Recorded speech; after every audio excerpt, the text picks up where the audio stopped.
The Concordant version of the Old Testament, copyright 2021 by the Concordant Publishing Concern. The Book of Esther.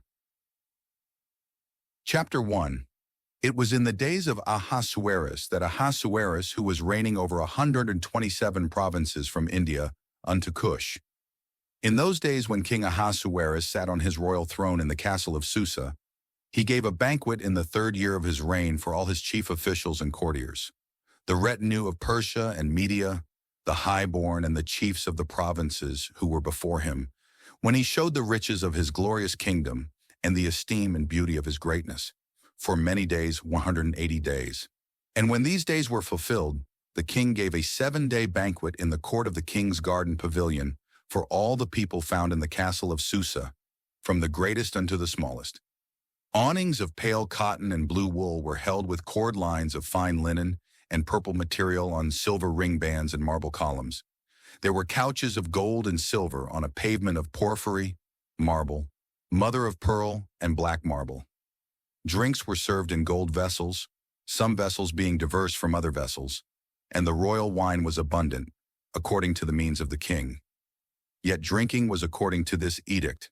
There was to be no bother, for the king had made this deliberation to every wine steward of his household to serve according to each man's approval. Queen Vashti, too, gave a banquet for the women at the royal house of King Ahasuerus. On the 7th day, when the king's heart was cheerful with wine, he ordered Mehuman, Biztha, Harbona, Bigtha, Abagtha, Zethar, and Carcas, the 7 eunuchs ministering in the presence of King Ahasuerus, to bring Queen Vashti before the king, with the royal diadem, to show off her loveliness to the peoples and the chief officials, for she was good-looking in appearance. But Queen Vashti refused to come at the king's order that was conveyed by means of the eunuchs. The king was exceedingly wrathful, and his fury blazed up in him. So the king asked the wise men who had knowledge of precedents, for this was the royal practice before all those having knowledge of edict and adjudication. The ones next to him were Karshena, Shethar, Admatha, Tarshish, Meres, Marsena, and Memucan, 7 chief officials of Persia and Media, who were seeing the royal presence and were sitting first in the kingdom. He asked, according to the edict, what should be done to Queen Vashti because she did not obey King Ahasuerus' order by means of the eunuchs? Memucan then replied before the king and the chief officials, it was not the king himself alone whom Queen Vashti has degraded, but all chief officials and all peoples in all provinces of King Ahasuerus. For the affair of the queen shall go forth to all the wives, and cause them to despise their spouses in their own eyes when they say that King Ahasuerus himself ordered to bring Queen Vashti before him, but she did not come. So this very day the chief ladies of Persia and Media, who have heard of the queen's affair, shall cite it to all the king's chief officials, and there will be an infestation of contempt and wrath. If it seems good to the king, a royal decree may go forth from before him, and it may be written into the edicts of Persia and Media so that it cannot be revoked, that Vashti must never again enter into the presence of King Ahasuerus, and that the king shall bestow her royal position upon an associate of hers who is better than she. When the king's rescript that he must execute is announced in all his kingdom, vast as it is, then all wives shall render esteem to their spouses from the greatest unto the smallest. The proposal was good in the eyes of the king and the chief officials, and the king did according to Memucan's proposal.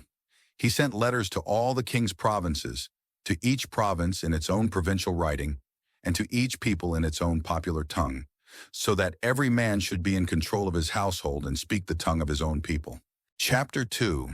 After these things, when King Ahasuerus' fury had subsided, he remembered Vashti and what she had done, and that a severance decree was issued against her. So the king's retainers who were ministering to him said, let them seek out maidens for the king, virgins and good-looking in appearance.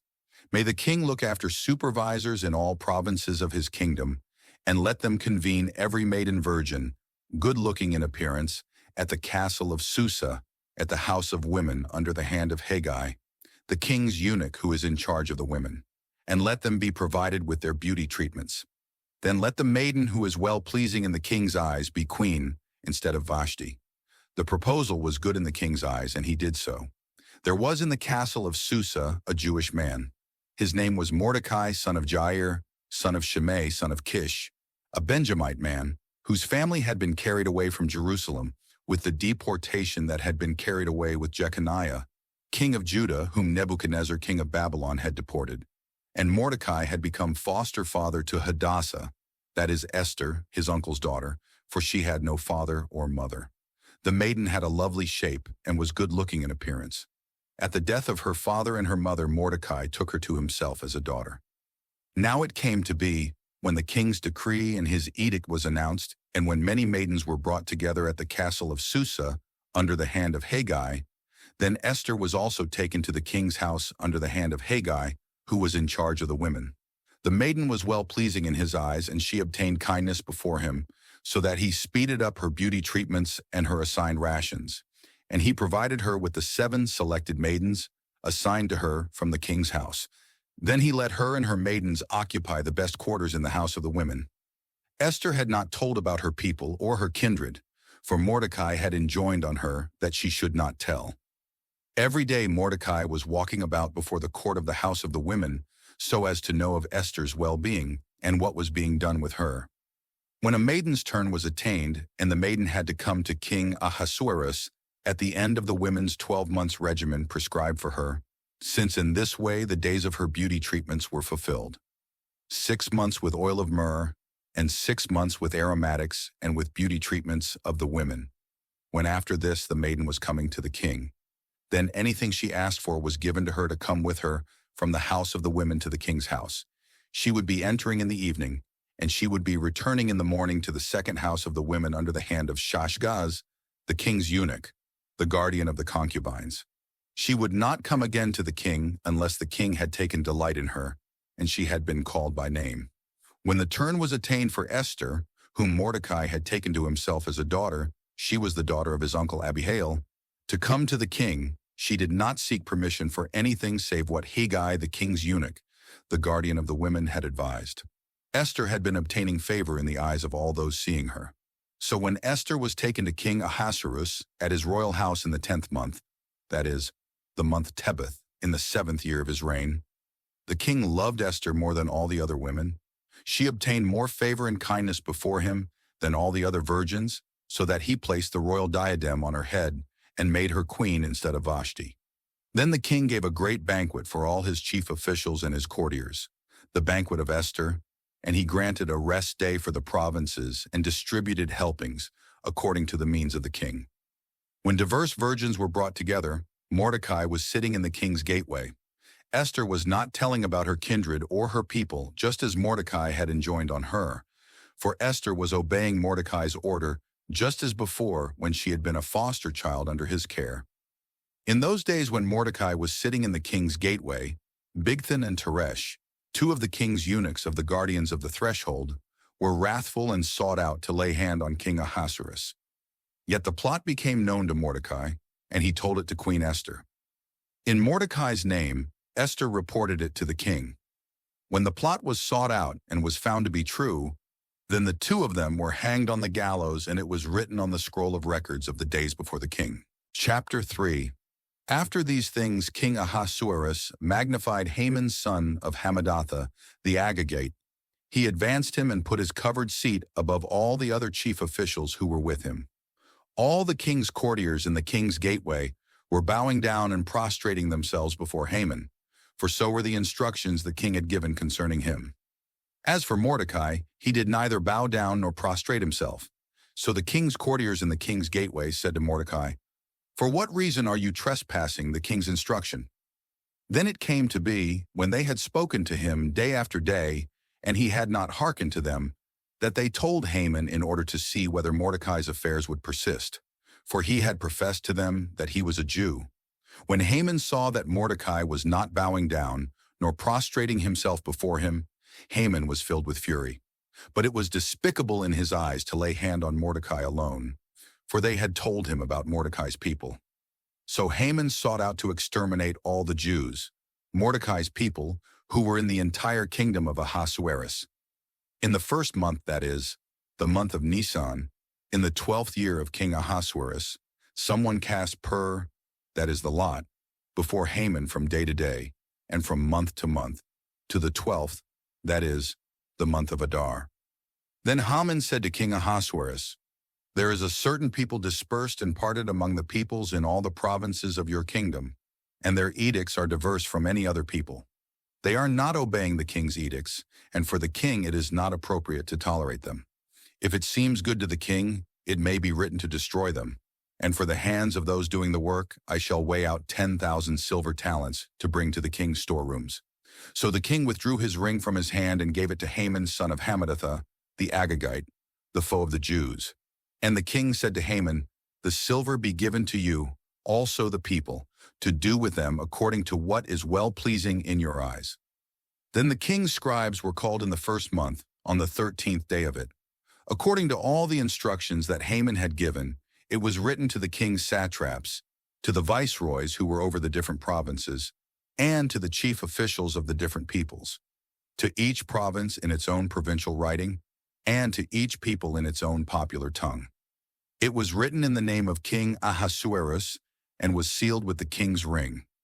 Letters were sent by means of couriers to all the king's provinces, to exterminate, to kill, and to destroy all the Jews from youth unto old age, both little ones and women, on a single day, the 13th of the 12th month, that is, the month of Adar, and to plunder the loot of them. A transcript of the written text was to be promulgated as an edict in all the different provinces and was to be revealed to all the peoples, namely, to become equipped for this day. The couriers rode forth post-haste by order of the king, and the edict was promulgated in the castle of Susa. Then the king and Haman sat down to drink, but Susa city was doleful. Chapter 4. When Mordecai got knowledge of everything that had been done, Mordecai tore his clothes and put on sackcloth and ashes. Then he went forth into the midst of the city and cried out with a loud and bitter outcry until he came before the king's gateway, for no one was to come into the king's gateway in clothing of sackcloth. Also, in every place of the different provinces to which the king's order and his edict were attaining, there was great mourning among the Jews, with fasting and lamentation and wailing. Sackcloth and ashes became a birth for many. When Esther's maidens and her eunuchs came and told her, then was the queen in intense mental travail. Then she sent clothes for Mordecai to put on and to take off his sackcloth from him, but he would not receive them. Then Esther called for Hathach, one of the king's eunuchs whom he had assigned to officiate before her, and she gave him instruction about Mordecai, to get knowledge what this meant and what this was all about. So Hathach went forth to Mordecai into the city square that was before the king's gateway. Then Mordecai told him all that had happened to him, and also about the exact amount of silver that Haman had promised to weigh out for the king's storerooms against the Jews, to destroy them. He also gave him a transcript of the written text of the edict that had been issued in Susa, to have them exterminated. He told him to show it to Esther and to tell her, and to enjoin on her to come in to the king and supplicate to him and appeal earnestly before him on behalf of her people. When Hathach came back and told Esther Mordecai's words, then Esther replied to Hathach and gave him instruction for Mordecai. All the king's courtiers and the people of the king's provinces know that for any man or woman coming into the king, into the inner court who was not called, his only edict is to be put to death, aside from the one to whom the king might hold out the golden scepter. He will stay alive. As for me, I have not been called to come in to the king for these past 30 days. Hathach told Mordecai Esther's words. Then Mordecai said to reply to Esther, "Do not imagine in your own soul that in the king's house you will escape any more than all the other Jews. For if you keep silence, yea, silence in this crisis, sustentation and rescue shall stand up for the Jews from another place. But you and your father's house, you shall perish. And who is there knowing whether it was for a crisis like this that you have attained to the royal position?" Esther said to reply to Mordecai, "Go, collect together all the Jews who are to be found in Susa, and fast on my behalf. Do not eat and do not drink for 3 days, night and day. I too with my maidens shall fast likewise. In this way I shall come in to the king, even though it is not according to the edict. And if I should perish, I shall perish." Then Mordecai passed along and did all just as Esther had enjoined on him. Chapter 5. It was on the third day that Esther put on royal clothing and took her stand in the inner court of the king's house, over against the king's house, while the king was sitting on his royal throne in the royal house, over against the portal of the house. It came to be, as the king saw Queen Esther standing in the court, that she obtained favor in his eyes, and the king held out to Esther the golden scepter that was in his hand. So Esther approached and touched the top of the scepter. Then the king said to her, "What have you to say, Queen Esther? What is your urgent appeal? Even unto half of the kingship it shall be granted to you." Esther replied, "If it seems good to the king, let the king come today with Haman to the banquet that I have prepared for him." The king commanded, "Bring Haman quickly to act at the word of Esther." So the king came with Haman to the banquet that Esther had prepared. At the wine feast the king said to Esther, "What is your request? It shall be granted to you. What is your urgent appeal? Unto half of the kingship it shall be granted to you." Esther answered and said, "My request and my urgent appeal is, if I have found favor in the king's eyes, and if it seems good to the king, to grant my request and to attend to my urgent appeal, let the king come tomorrow with Haman to the banquet that I shall prepare for them, and tomorrow I shall comply with the word of the king." On that day Haman went forth rejoicing and cheerful of heart. When Haman saw Mordecai in the king's gateway, that he did not rise and did not even stir about because of him, then Haman was filled with fury against Mordecai. Yet Haman checked himself and came to his house. He sent word and let his male friends and his wife Zeresh come. Haman related to them the glory of his riches, his many sons, and all about how the king had magnified him, and how he had advanced him above all the king's chief officials and courtiers. Haman added, "Indeed, Queen Esther, let no one save me come with the king to the banquet that she gave, and also tomorrow I am invited to come to her with the king. But all of this, it is no compensation for me every time I see Mordecai the Jew sitting in the king's gateway." So his wife Zeresh with all his male friends advised him, "Let them build a lofty gallows of 50 cubits, and in the morning ask the king that they should hang Mordecai on it. Then set out with the king to the banquet rejoicing." The plan seemed good before Haman, and he had the gallows built. Chapter 6. During that night, sleep flitted away from the king, and he said to bring the memorial scroll of records of the days, and they were read before the king. There it was found written that Mordecai had denounced Bigthana and Teresh, two of the king's eunuchs of the guardians of the threshold, who had sought to lay hand on King Ahasuerus. The king asked, "What esteem and greatness has been conferred on Mordecai for this?" The king's retainers who were ministering to him answered, "Nothing was conferred on him." Then the king asked, "Who is in the court?" Now Haman had just entered the court outside the king's house to speak to the king about hanging Mordecai on the gallows that he had prepared for him. The king's retainers replied to him, "Here is Haman standing in the court." So the king ordered, "Let him enter." When Haman came in, the king asked him, "What ought to be done for the man in whose esteem the king has taken a delight?" Now Haman said in his heart, "To whom but me would the king desire to confer superlative esteem?" So Haman said to the king, "For the man in whose esteem the king has taken a delight, let them bring out royal clothing with which the king has clothed himself, and a horse on which the king has ridden, with the royal diadem that has been placed on its head.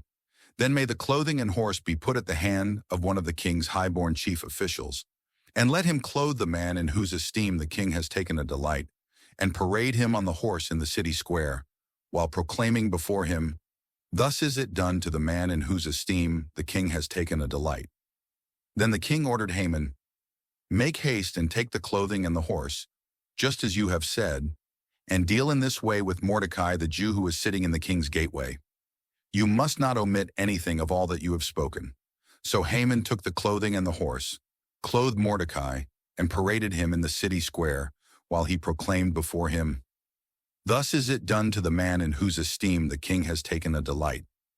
Then Mordecai returned to the king's gateway. As for Haman, he went post-haste to his house, mournful with hooded head. Haman related to his wife Zeresh, and to all his male friends everything that had just happened to him. His advisers and his wife Zeresh said to him, "Since Mordecai, before whom you have started to fall, is from the seed of the Jews, you shall not prevail against him. Indeed, you shall fall, yea, fall before him." While they were still speaking with him, The king's eunuchs attained and hustled to bring Haman to the banquet that Esther had prepared. Chapter 7. So the king and Haman came to feast with Queen Esther. Then on the second day during the wine feast, the king asked Esther again, "What is your request, Queen Esther? It shall be granted to you. What is your urgent appeal? Unto half of the kingship it shall be granted to you." Queen Esther answered and said, "If I have found favor in your eyes, O king, and if it seems good to the king, may my own soul be granted to me at my request, and my people's at my urgent appeal. For we have been sold, I and my people, to be exterminated, to be killed, and to be destroyed. Now supposing we had been sold as male slaves and as maids, I would have kept silent, for it would not be appropriate to report such a distress and cause trouble to the king." Then King Ahasuerus inquired. He asked Queen Esther, "Who then is he? And just where is he who has filled his heart to act in this way?" Esther replied, "The man, the foe and enemy, is this evil Haman." Haman was frightened before the king and the queen. When the king in his fury arose from the wine feast to go into the garden of the pavilion, Haman stayed behind to appeal earnestly for his soul from Queen Esther, for he saw that there was evil determined against him from the king. Yet the king returned from the garden of the pavilion to the house of the wine feast as Haman was falling upon the couch on which Esther was. So the king shouted, "Will he even molest the queen with me in the house?" As the word had come forth from the king's mouth, they hooded Haman's face. And Harbona, one of the eunuchs before the king, said, "Moreover, behold, there is standing at Haman's house the lofty gallows of 50 cubits that Haman had prepared for Mordecai, who had spoken to the good of the king." So the king ordered, "Hang him on it." Then they hanged Haman on the gallows that he had prepared for Mordecai, and the king's fury subsided. Chapter 8. On the same day, King Ahasuerus gave the house of Haman, the foe of the Jews, to Queen Esther. As for Mordecai, he came before the king, for Esther had told what he was to her. The king took off his ring that he had reclaimed from Haman and bestowed it on Mordecai. And Esther appointed Mordecai to oversee Haman's house. Then Esther pleaded again before the king and fell down before his feet. She wept and supplicated him to avert the evil plotted by Haman the Agagite, and his devising that he had devised against the Jews.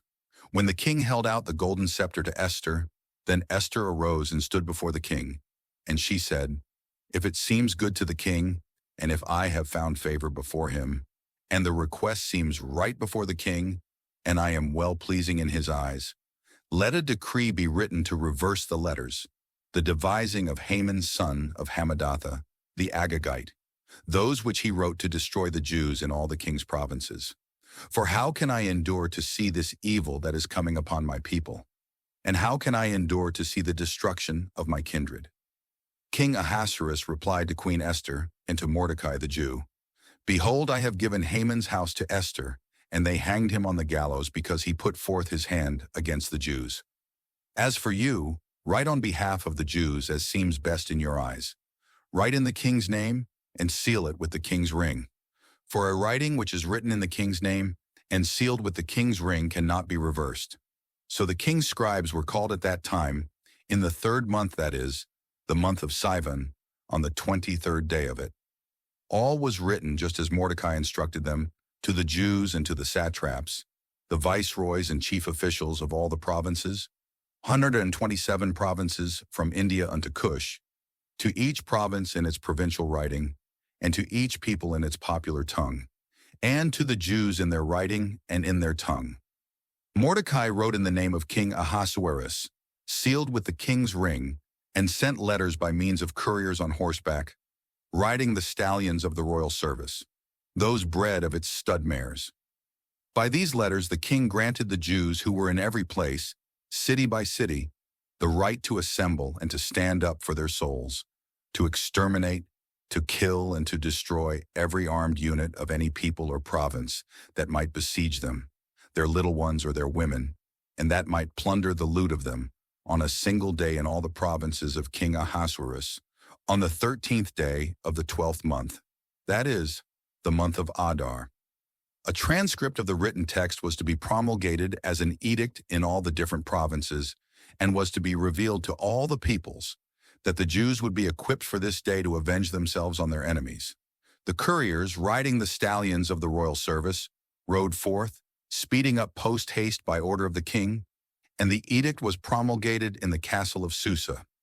As for Mordecai, he went forth from before the king in royal clothing of blue and pale cotton, wearing a magnified coronet of gold and a cloak of fine linen and purple wool.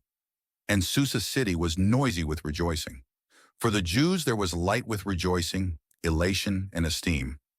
Also in every place of the different provinces and in each of the different cities to which the king's order and his edict were attaining, there was rejoicing and elation for the Jews, with feasting and a cheerful day.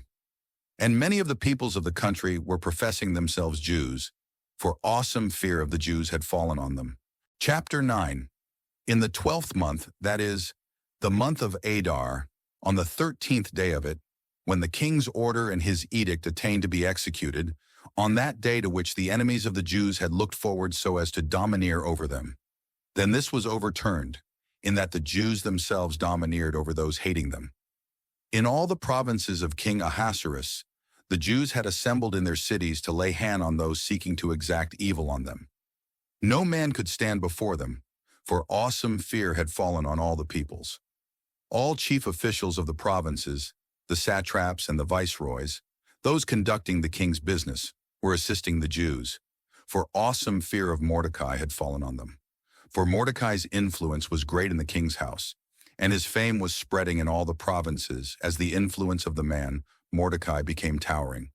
The Jews smote all their enemies with the smiting of the sword, with killing and destruction. They did to those hating them as was acceptable to them. In the castle of Susa, the Jews killed and destroyed 500 men, also Parshandatha, Dalphon and Aspatha, Poratha, Adalia and Aridatha, Parmashta, Arisai, Aridai, and Vizatha, the 10 sons of Haman son of Hammedatha, the foe of the Jews. They killed them, but they did not lay their hand on the plunder.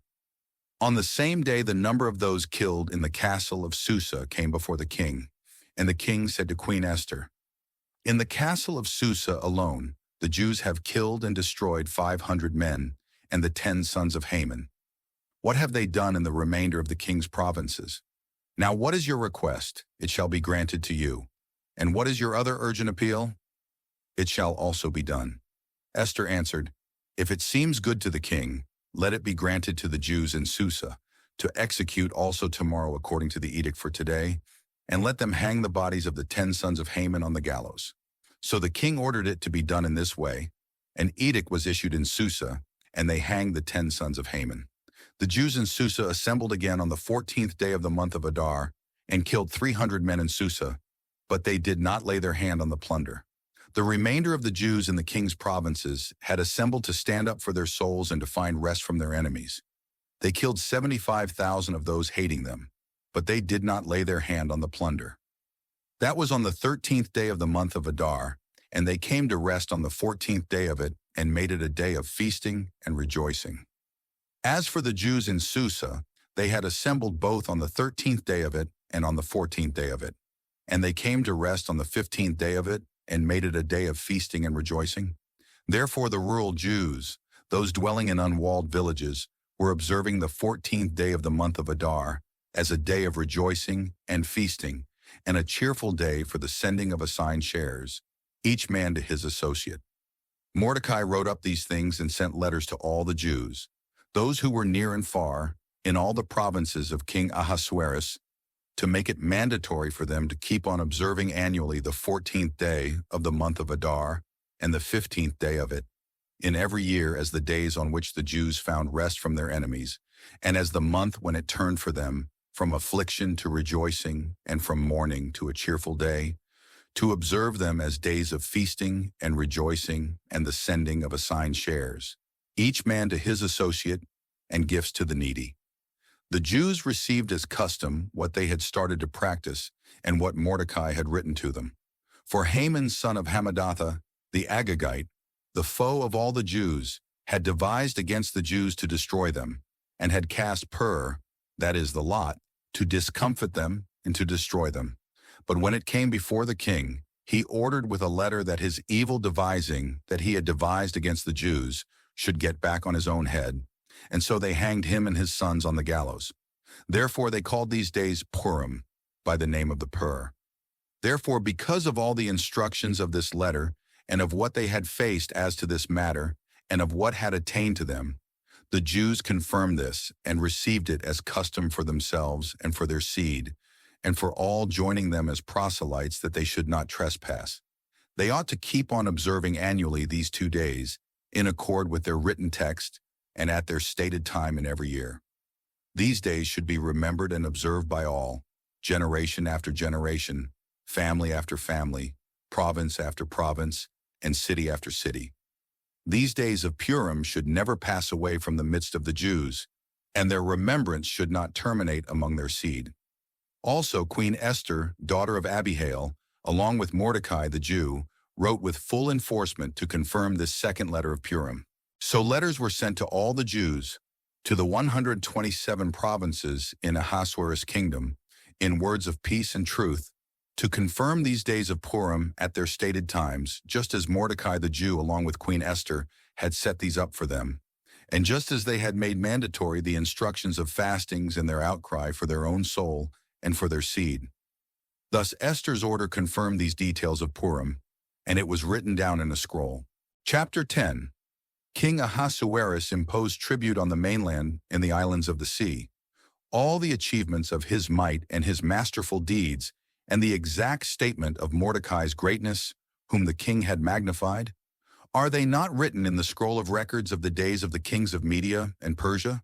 For Mordecai the Jew was second to King Ahasuerus, and towering among the Jews and held dear by many of his brothers.